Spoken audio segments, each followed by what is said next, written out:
Mes chers frères et sœurs, nous voici à nouveau réunis pour le direct du 26 du mois. C'est une grande joie pour moi et j'espère pour vous aussi, surtout que hier la Vierge a donné un très beau message, mais vraiment très beau, qui nous a vraiment bouleversés. Alors avant de vous lire le message, comme d'habitude, quelques petites nouvelles. D'abord, une bonne nouvelle, c'est que Visca va bien. Bon, elle est maigre comme un son de clou, elle fait quelque chose comme 46 kilos alors qu'elle est plus grande que moi. Mais bon, il faut encore prier pour elle, c'est encore la femme invisible. Mais on espère de la revoir avec les pèlerins un jour. Bon. Autrement, les autres, on attend un petit peu Maria et Ivan pour décembre, pour la fête de Noël. J'espère qu'ils vont venir. Autrement, ici, il y a, comme d'habitude, Myriana et Yakov et Ivanka qui sont ici. Voilà, ils vont bien. Alors, ils vont bien avec leurs épreuves comme tout le monde. Enfin, pour le moment, à ma connaissance, aucun des voyants n'a eu le virus, donc c'est déjà ça de bien. Alors ici à Medjugorje, mes chers frères et sœurs de France, eh bien sachez qu'on n'a pas de confinement, on est encore libre. Vous voyez, je vais à la messe quand je veux, on a le choix entre la messe du matin, la messe du soir, les adorations du soir. On n'a pas de confinement, on peut se promener, et puis on a un masque, on n'en a pas. Moi j'en ai toujours un, je l'ai pas mis pour vous parler, mais genre, quand je sors je le mets. Mais il y a beaucoup de gens ici qui ne le mettent pas, il ferait mieux de le mettre d'ailleurs, parce qu'il y a quand même des cas. Et alors hier, avant-hier plutôt, le 24 décembre, on a une grande fête avec le 20e anniversaire de la montée au ciel du Père Slavko. Vous savez qu'il est mort un 24 novembre sur la montagne du Križevac, et le 25 novembre, le lendemain, déjà, il était, entre guillemets, canonisé par la Sainte Vierge qui a dit « Réjouissez-vous avec moi, chers enfants, car votre frère Slavko est né au ciel. » Et il intercède pour vous. Alors je peux vous dire que hier, sur sa tombe, il en a entendu. Il en a entendu de toutes les couleurs, de tous les besoins des uns des autres. On lui dit, puisque tu intercèdes, c'est ton job maintenant. Alors il y a ceci, il y a cela, et il a beaucoup de paquets. Comme il aimait bien travailler, eh bien je crois que ça n'a fait que grandir au ciel. Il travaille encore, je vous le recommande, parce que sa prière est très puissante. Il intercède, et c'est la Vierge qui l'a en quelque sorte consacré dans ce job, dans ce ministère, donc vous pouvez y aller. C'est pas parce que sa fête est finie qu'il faut cesser de le prier. Voilà. D'ailleurs, dans la vidéo qu'on a faite avec, vous savez, le pèlerinage virtuel, eh bien, il y a parmi les 11 lieux de Medjugorje, il y en a un avec sa stèle. Sa stèle, là où il est, presque là où il est mort, sur le haut du Križevac, le 24 novembre. Voilà. Je vais vous lire donc le message. Soyez bien attentifs à chaque mot, parce que, encore une fois, c'est je dirais, une lettre d'amour que la Vierge nous envoie, et elle prépare particulièrement Noël apparemment dans ce message. Écoutez bien. Chers enfants, ceci est un temps d'amour, de chaleur, de prière et de joie. Petits enfants, priez pour que le petit Jésus naisse dans vos cœurs. Ouvrez vos cœurs à Jésus qui se donne à chacun de vous. Dieu m'a envoyé pour être joie et espérance en ce temps. Et je vous le dis, sans le petit Jésus, vous n'avez ni la tendresse ni le sentiment du ciel qui se cache dans le nouveau-né. C'est pourquoi, petits enfants, travaillez sur vous-même. En lisant les Saintes Écritures, vous découvrirez la naissance de Jésus et la joie, comme celle que Medjugorje a donnée à l'humanité dans les premiers jours. L'histoire sera une vérité qui se répète aussi aujourd'hui, en vous et autour de vous. Travaillez à la paix et construisez-la par le sacrement de la confession. Réconciliez-vous avec Dieu, petits enfants, et vous verrez des miracles autour de vous. Merci d'avoir répondu à mon appel. Alors, la première réaction que j'ai eue, et d'ailleurs avec les autres traducteurs hier soir, on s'est dit, la Sainte Vierge nous parle, mais on voit qu'elle n'a pas lu les nouvelles. Ça fait longtemps qu'elle n'a pas lu les nouvelles, mais c'est un temps d'amour, de chaleur, de prière et de joie. Il fait froid, la chaleur, donc n'y est pas, l'amour, la prière, quant à la joie, voilà. Donc elle nous a fait là un scoop. Elle sait très bien ce qu'elle fait et elle nous a fait un scoop. Et qu'est-ce que veut dire ce scoop? Qu'est-ce que veut dire ce choc qu'elle nous a donné en quelque sorte? Eh bien, c'est plein d'amour, bien sûr, et de signification. Vous voyez, quand on regarde le monde aujourd'hui, c'est sûr qu'il y a des très belles choses qui naissent, et j'en connais, et je me réjouis. Il y a aussi, eh bien, des choses moins bonnes. Toi, tu restes tranquille. Hein. Parce que l'enfant Jésus à côté de moi, il ne faudrait pas qu'il s'agite trop. J'ai pas encore, son heure n'est pas encore venue. Alors, tu restes tranquille. Hein. Gentil. Bon.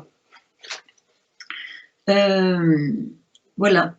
Vous savez, il y en a beaucoup qui... Vous voyez, je verrais ça comme un rétrécissement de l'esprit, du cœur, de l'être, un rétrécissement parce qu'il peut y avoir une certaine peur chez certains. J'en entends de toutes les couleurs, hein, évidemment, par tous les messages que je reçois. Une certaine peur, donc un rétrécissement, quelquefois même une angoisse, quelquefois même quelque chose de très très dur et lourd. Parce que, bon, voilà, vous connaissez les raisons, je n'ai pas besoin de vous les décrire aujourd'hui, c'est pas mon rôle. Et elle, qu'est-ce qu'elle fait par ce message? Elle élargit tout. Elle élargit tout. Vous voyez, c'est comme dans un entonnoir. C'est dans un entonnoir la partie large et puis la partie rétrécie. Alors nous, on est un petit peu encore dans la partie rétrécie, vous voyez. Et elle, qu'est-ce qu'elle fait? Waouh, ouvrez-vous, ouvrez-vous, que l'entonnoir s'élargisse maintenant parce que vous n'êtes pas en train de capter tout ce qu'on peut vous donner. On vous donne énormément, mais vous n'êtes pas en train de le capter. Alors, ouvrez-vous, ouvrez-vous. Alors voilà, c'est ça qu'elle fait. Elle nous parle de l'amour, de la chaleur, de prière. Parce que c'est ça qu'elle donne, c'est ça que Jésus donne. C'est ça que Dieu nous donne. Et si vous vous ouvrez, c'est ça que vous allez recevoir, même au milieu des difficultés. On ne peut pas nier les difficultés. On ne peut pas les nier. On a encore un confinement en France, même s'il est un peu léger. On ne sait pas trop comment... Bon, il y a encore une incertitude sur l'avenir au niveau bon, voilà. Mais elle nous élargit complètement le cœur. Elle nous dilate, elle nous libère. Vous voyez? Et ça, c'est son rôle. C'est son rôle. Cher pardon. Petit... Excusez-moi.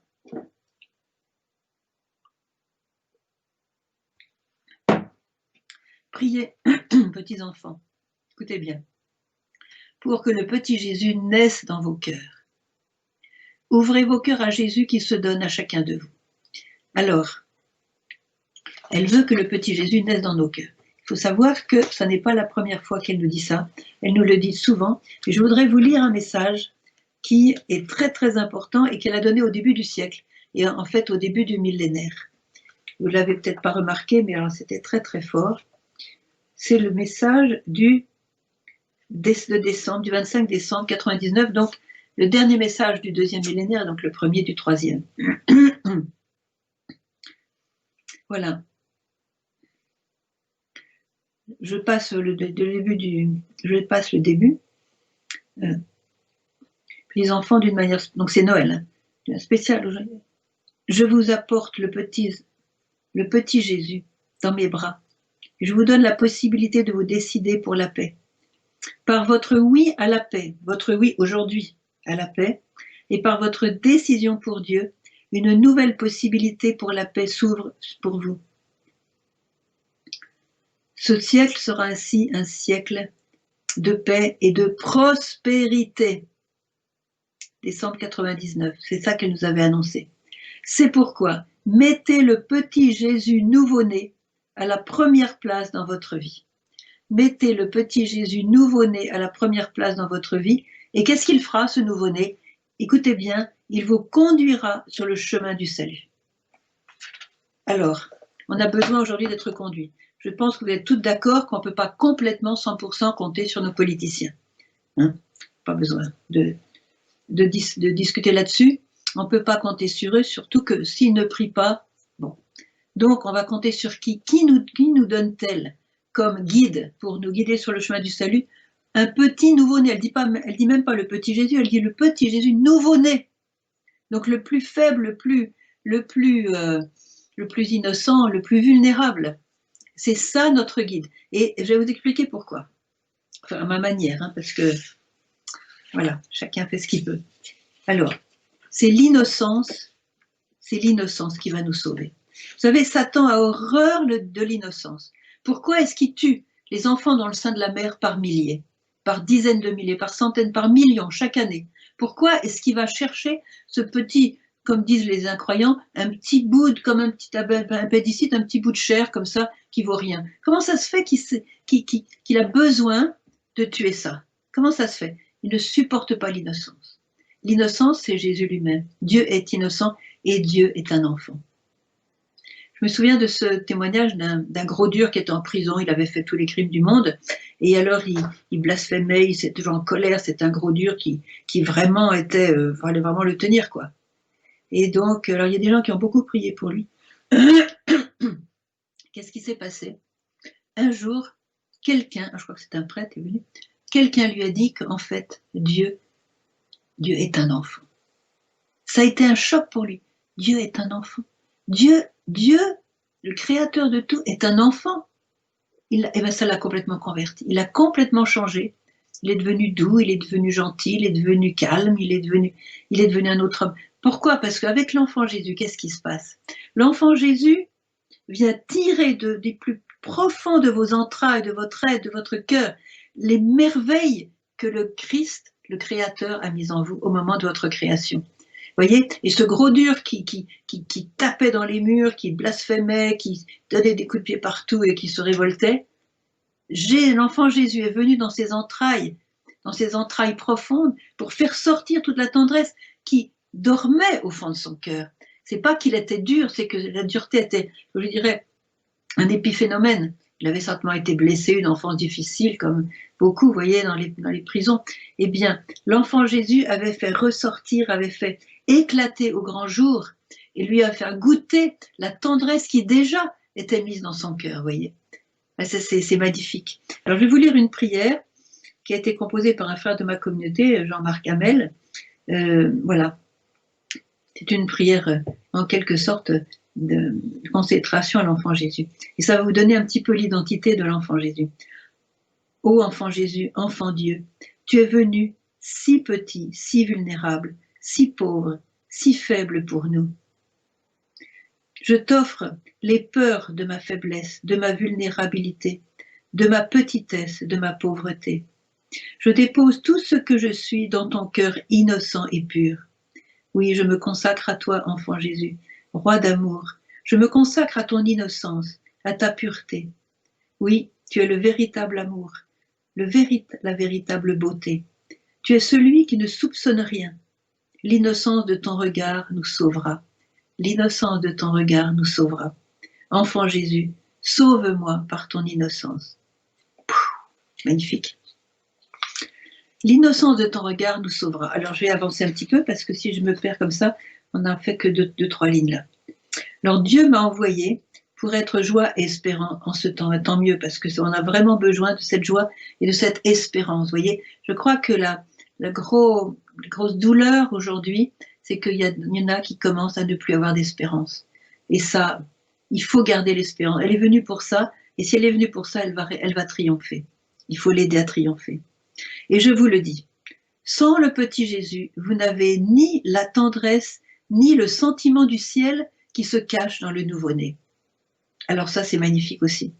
Alors je peux pas résister de vous donner un autre témoignage. Je l'ai publié l'année dernière, je crois au moment de Noël, et je vous le répète parce que il est trop beau. Alors il s'agit d'un Breton, 63 ans, qui s'appelle Denis Lefebvre.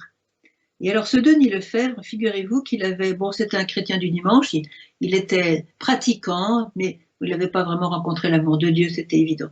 Il le dit lui-même, hein, je ne fais aucun secret. Alors, il avait décidé d'aller faire un pèlerinage en Terre Sainte, et il avait été avec son groupe donc à Bethléem, et il s'était retrouvé dans la grotte du lait avec tout le groupe. Et la guide qui était là n'avait rien trouvé de mieux que d'avoir une petite statue comme ça, un petit poupon de l'enfant Jésus, allez, comme ça, vous voyez, regardez comme il est beau. Et regardez avec sa main, là, il vous bénit. Regardez comme il est beau. Et il vous regarde là dans les yeux. Hein, il est pas mal là. Voilà. Donc il y avait ce petit poupon qui était là, et alors elle avait dit, bon, chacun va le prendre entre son cœur comme ça, et lui parler. Et lui, il s'est dit, mais qu'est-ce que c'est que cette histoire? Mais c'est ridicule, il veut me prendre un petit poupon en celluloïd pour parler comme ça à Dieu, mais c'est vraiment n'importe quoi. Bon, alors il n'a pas voulu quand même choquer et faire son cirque, il a accepté finalement, quand son tour est venu, il a accepté. Il a pris le poupon, et puis s'est éloigné pour ne pas avoir l'air ridicule aux yeux des autres. Et d'abord, il a vu que c'était pas en celluloïd, mais en Il était lourd en fait, donc comme vraiment le poids d'un enfant. Et qu'est-ce qui s'est passé à ce moment-là? Il a pris l'enfant et l'enfant l'a regardé. Alors là, il a éclaté en sanglots. Alors je vais vous dire un petit peu comment lui, voilà, il était en faïence, voilà l'enfant Jésus. Et donc il avait un certain poids comme un vrai homme. Tout à coup, les yeux de l'enfant Jésus se transformèrent et devinrent vivants. Jésus me regardait. Quel choc ce fut pour moi! J'ai ressenti un amour immense et une telle émotion que j'éclatais en sanglots. Je n'arrivais pas à détacher mon regard du sien. Combien de temps cela a-t-il duré? Je ne sais pas le dire, mais les autres pèlerins m'ont dit que je suis restée longtemps avec l'enfant. Je suis revenue 3 fois en Terre Sainte et à chaque fois j'ai vécu ce cadeau merveilleux. Ce regard m'habite constamment, il vit en moi. Ce regard vit en moi. Imaginez le regard de l'enfant Jésus, Dieu, le vrai, qui s'était animé en quelque sorte. Ce regard vivait en lui. Voilà. Ce regard m'habite comment et il vit en moi. Et quand Denis m'a raconté son histoire, à nouveau, il s'est bien sangloté parce que c'est trop beau, quoi. Et ça, c'est l'enfant Jésus. Alors, ce que certains vivent d'une manière, je dirais, charismatique, je veux dire presque mystique, hein, eh bien, nous le vivons par la foi. Et nous pouvons, la Vierge nous demande de le vivre par la foi. Alors, quand elle nous dit que le petit Jésus, voyez, le petit Jésus, la tendresse et le sentiment du ciel qui se cache dans le nouveau-né. Voyez, je pense à ce prisonnier, quand il a su que que Dieu était un enfant, eh bien il a touché le ciel. Quand Denis Lefebvre, mon breton là, a vu ce regard de l'enfant Jésus, il a vu le ciel. Est-ce que vous avez remarqué, lorsque vous regardez les yeux d'un enfant, disons d'1 an, 2 ans, 1 an et demi, 2 ans, ça c'est le meilleur âge, vous voyez pas le ciel dans leur regard. Quand ils ne sont pas encore pollués par la société de consommation et toutes les choses qui se passent maintenant malheureusement pour les enfants, voyez, est-ce que vous ne voyez pas le ciel dans les yeux d'un enfant? Voyez. Et voilà, c'est ça que la Vierge nous donne. Et ça nous guérit. Voyez, l'enfant Jésus, il est tellement petit qu'il rentre dans nos blessures, dans les fentes de nos cœurs qui ont été malmenés, qui ont été blessés, qui ont été choqués, qui ont été voilà, flagellés en quelque sorte, voyez, qui ont été brisés. Voilà, quelquefois il y a des gens qui ont le cœur en 1000 morceaux. Voilà. Que fait l'enfant Jésus? Il se glisse dans les fentes. Il est tout petit, humblement, petit, vulnérable, voyez. Et puis, et d'ailleurs, plus on est pauvre, plus ça marche, voyez. Et alors, il se glisse dans ces fentes et il redonne l'identité de la personne. Il libère, il guérit. Il passe du baume, il embrasse toutes nos blessures, il les transforme en ses blessures pour que ce soit des blessures de gloire. C'est magnifique le rôle de l'enfant Jésus. Et c'est pour ça que la Vierge nous dit que l'enfant Jésus est celui qui va vous conduire sur le chemin du salut. Parce que comment guérir notre société qui tue les enfants, qui a peur de la vie, qui s'empêche d'avoir des enfants, voyez, qui se stérilise en quelque sorte. Comment guérir cette société? Il faut un enfant. Et d'ailleurs, le prophète Isaïe, dans ses prophéties, nous le dit bien, un enfant les conduira. Et dans le texte hébreu, c'est un petit garçon, vous voyez. Un petit garçon les conduira. Vous allez avoir ces textes-là pendant l'Avent, vous voyez, un enfant les conduira. Alors laissez-vous conduire par l'enfant Jésus, et pour cela, il faut le contempler, vous voyez. Il faut le contempler parce que nous devenons ce que nous contemplons, donc il y aura toute cette innocence qui va entrer en nous et qui va nous guérir, qui va calmer notre peur, voyez, qui va nous libérer de cette espèce de fond d'angoisse qu'on a quelquefois devant l'avenir, voyez, et contempler l'enfant Jésus. Et ça ne veut pas dire qu'il y aura moins d'épreuves, je ne sais pas, mais on les vivra tout autrement. On les vivra comme une Vitska, comme une Maria, comme une... Et je vois des gens ici ils ont des épreuves, mais quelle beauté, quel ciel dans leurs yeux, voyez. Bon, je continue.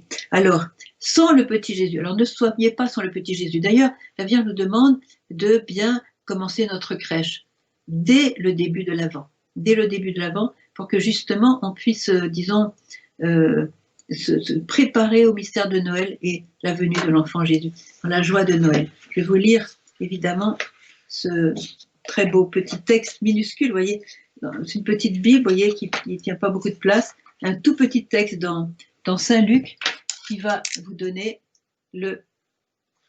voilà ce qui se passe. Donc on est à Bethléem, on est dans le champ des bergers, on est, voilà, et alors, il y avait dans la même région des bergers qui vivaient au champ et gardaient leurs troupeaux durant les veilles de la nuit. L'ange du Seigneur se tint près d'eux, et la gloire du Seigneur les enveloppa de sa clarté. Ils furent saisis d'une grande crainte, mais l'ange leur dit, « Soyez sans crainte, car voici que je vous annonce une grande joie qui sera celle de tout le peuple. Aujourd'hui vous est né un Sauveur, qui est le Christ Seigneur, dans la ville de David. Et ceci vous servira de signe, vous trouverez un nouveau-né enveloppé de l'ange et couché dans une crèche, autrement dit dans une mégeoire d'animaux. » Et soudain se joignit à l'ange une troupe nombreuse de l'armée céleste qui louait Dieu en disant « Gloire à Dieu au plus haut des cieux, et sur la terre, paix aux hommes, objet de sa complaisance. » Alors les gens, quand les anges sont partis, les bergers se dirent entre eux, « Allons jusqu'à Bethléem et voyons ce qui est arrivé et que le Seigneur nous a fait connaître. » Ils vinrent donc en hâte, et trouvèrent Marie, Joseph et le nouveau-né couchés dans la crèche.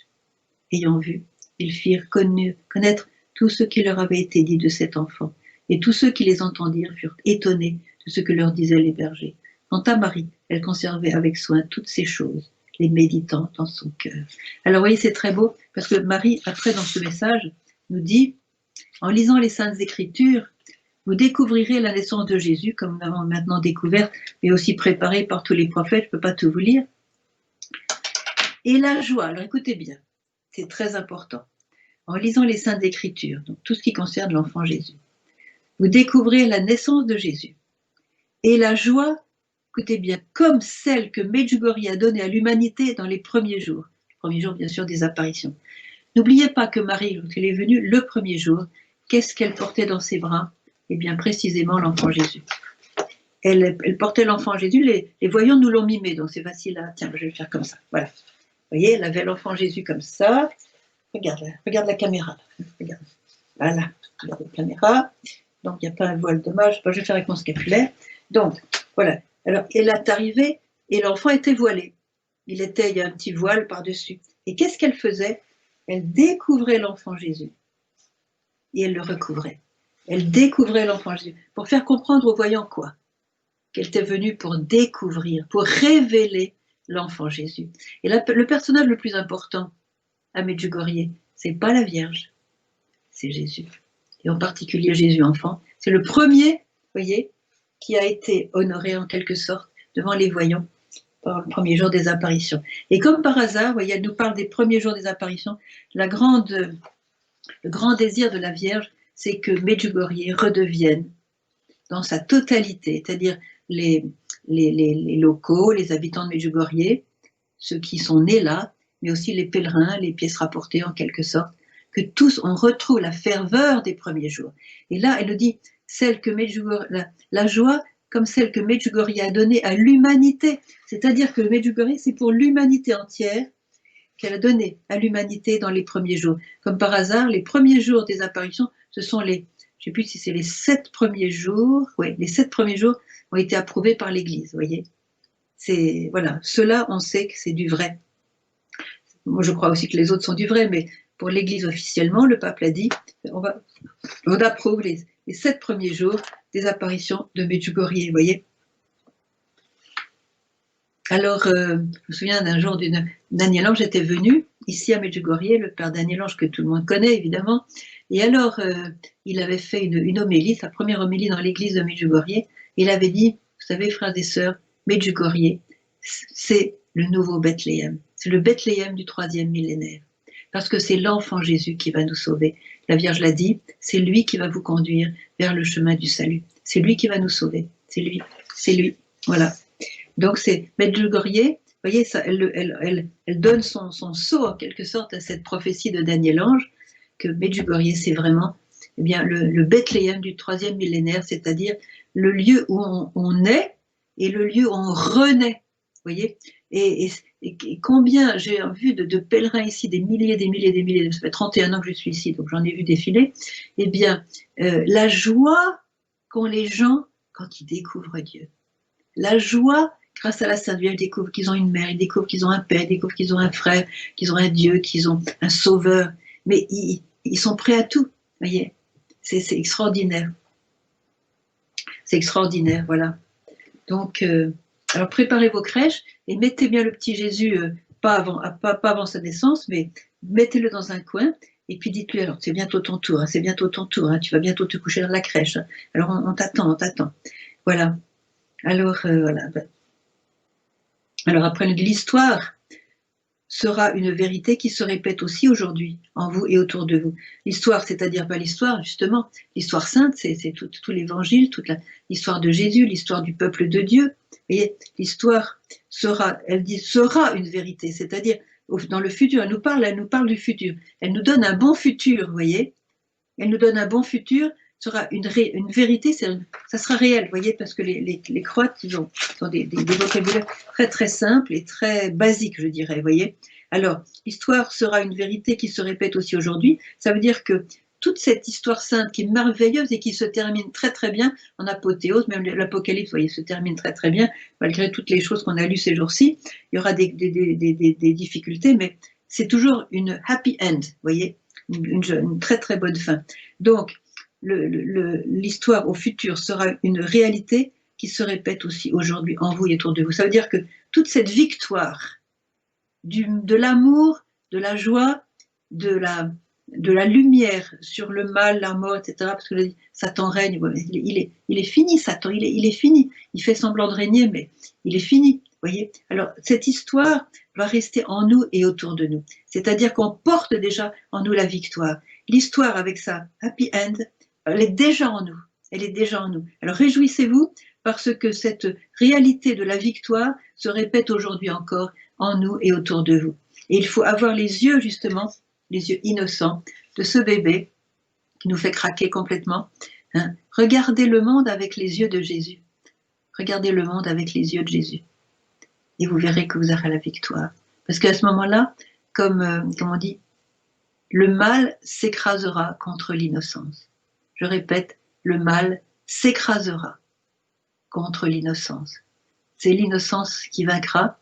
Et alors, protégez les enfants, protégez les innocents, protégez l'innocence de vos enfants. Soyez vigilants pour les éduquer, pour leur parler des réalités de la vie, puis protégez leur innocence. Et aimez-les, et puis prenez du temps avec eux pour vraiment les instruire, leur parler de Dieu, leur parler de la Vierge, pour remplir, vous voyez, remplir leur cœur de beauté, et pas seulement de tout ce qui se passe dans le monde, vous voyez, avec leur petite machine électronique, là, avec tous ces messages qui sont d'un vide à pleurer, vous voyez, la plupart du temps. Voilà. Alors, remplissez leur cœur de beauté et de toutes les beautés que Dieu fait aujourd'hui. Voyez, je vous recommande pour que vos enfants, voyez, soient vraiment comment je dirais, des tabernacles où Dieu se réjouit, parce que les enfants sont là pour consoler Dieu. Et leur prière est magnifique, la prière d'un enfant va droit au ciel, donc il est important de protéger leur innocence. Voilà, donc travaillez à la paix, nous dit Marie, et construisez-la par le sacrement de la confession. Alors je vais vous lire j'espère que je t'ai pas fait mal, hein. Attention. Alors, je vais encore un tout petit message qui, à propos de ce que Marie dit là, vous voyez, travailler à la paix. C'est important. Travailler à la paix. L'Esprit Saint, priez l'Esprit Saint pour que vous deveniez un peuple nouveau aux côtés de mon Fils, voyez. Un peuple qui sait que s'il perd Dieu, il se perd lui-même. Un peuple qui sait qu'avec Dieu, malgré les souffrances et les épreuves, on est dedans, malgré les souffrances et les épreuves, il est en sécurité et il est sauvé. C'est ça la bonne nouvelle. C'est pour ça qu'elle nous dit, je suis venue pour la joie et l'espérance. Écoutez bien, individuellement mes enfants, alors écoutez bien, vous ne pouvez pas arrêter le mal qui désire gouverner le monde. Alors, vous ne pouvez pas, individuellement, c'est-à-dire tout seul, arrêter le mal qui désire gouverner le monde et le détruire. C'est clair. On en est là. Mais selon la volonté de Dieu, tous ensemble, aux côtés de mon Fils, vous pouvez tout changer et guérir le monde. Waouh! Magnifique! Vous pouvez tout changer et guérir le monde avec lui et pas sans lui. Voilà. Et bien voilà. J'ai fait mon temps. Maintenant, on va vraiment passer aux périodes des questions. Mais je vous recommande, si vous avez la possibilité dans les magasins religieux ou autres, d'acheter un beau bébé Jésus, parce qu'à ce moment-là, il pourrait rester toute l'année. Nous, il y en a partout, dans toutes les pièces, on a un enfant Jésus, parce que la maison s'appelle Bethléem. On a même fait une crèche de grandeur nature dans notre jardin, et là, tous les jours, on va prier Saint Joseph, l'enfant Jésus, on l'embrasse, et il y a des miracles qui se sont produits autour de l'enfant Jésus, des femmes qui ne pouvaient pas enfanter, qui se sont mis à enfanter, des femmes qui avaient été abusées sexuellement étant petites, et qui avaient cette douleur pendant des années qui ont pu pardonner, qui ont été guéris de ce manque de paix, vous voyez. Et puis ce vide qui est créé par l'avortement. Bon, aujourd'hui, il y a beaucoup d'avortements, malheureusement, vous voyez. Eh bien, ce vide qui est créé par l'avortement dans le cœur de beaucoup, hein, eh bien, Marie nous donne son enfant, et elle nous le donne pour remplir ce vide. Alors, si vous avez avorté, donnez votre enfant à Marie. Elle a dit, ceux qui sont morts dans le sein maternel, ils sont avec moi. Donc, l'enfant est casé, je dirais, dans le ciel. Mais ceux qui portent encore un vide, un trou, un vide, une béance en quelque sorte, une douleur, eh bien, prenez l'enfant Jésus, prenez-le,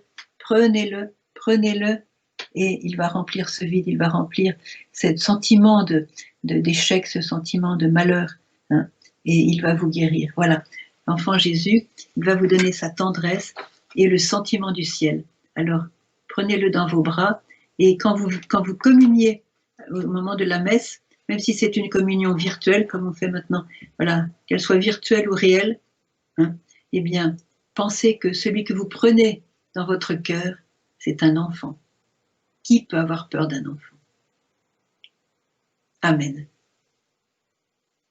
Voilà, on va maintenant passer aux questions. Je vous demanderai évidemment de cibler vos questions sur les messages de Marie le plus possible,